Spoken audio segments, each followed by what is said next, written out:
are here for one purpose, and one purpose only, is to fire, fire, fire, fire. All right. We're here for that purpose and that purpose only. Everyone who has seen this video, I've received so many calls from all over the country. I've had grown African-American men be on the phone with me crying, literally crying their heart out because they don't understand how one person could be gunned down right in front of all of those police officers.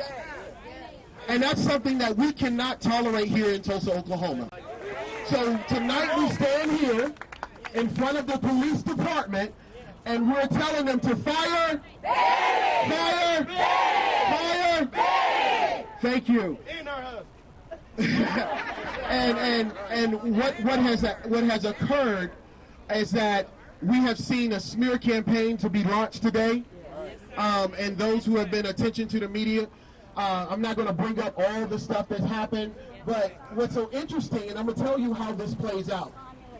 The person who's representing Betty is also the person who represented Stanley Glantz. Okay? Let me draw the parallel to you guys, okay? He represented Stanley Glantz. All right? So here we have a person who represents Stanley Glantz. They're using the same playbook. Did you notice today that when they released that information with the attorney in reference to her having training, the TPD released their information today too. Understand, don't get this thing twisted that they are in cahoots together. Understand that. But we as a community, we're standing here together, and just to say, listen, we need to fire, fire. That's right. So don't get it twisted. Don't get it twisted. Okay, tonight, I'm going to come back and forth, give you guys some data where we are.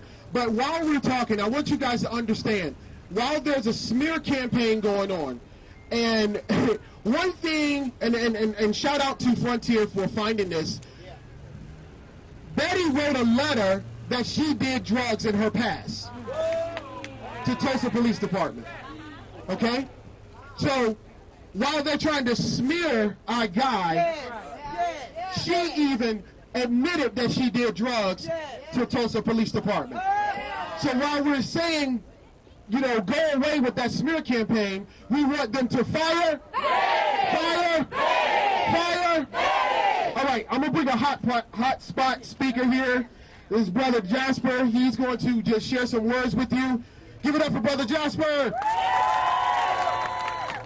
Hey, man, I'm glad to see you guys here. It does me good to see my city come out, all colors. I think it's representative that we be honest about our struggle. This is not a black-white struggle. This is not a black, because there's so many white people speckled in this crowd.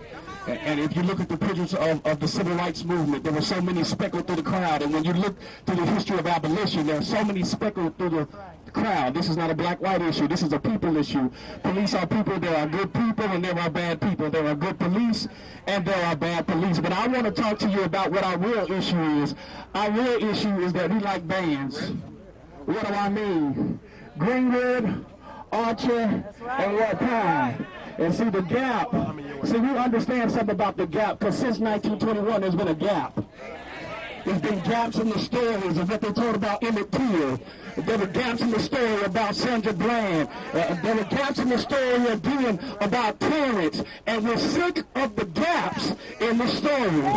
Let me tell you about the gaps. 40 years ago, Martin Luther King stood in front of a governmental building screaming and proclaiming that he had a dream. He had a dream, but there was a problem. There was a difference between the aspirations of America and what actually America is. So the aspirations and the actions 40 years ago didn't line up. We had aspirations for a country that would judge you for the content of your character and not the color of your skin. But again, what do we find? A gap. We had aspirations that our children would grow up together and learn through the process of our civil disobedience how to be connected. But what do we find again? A gap.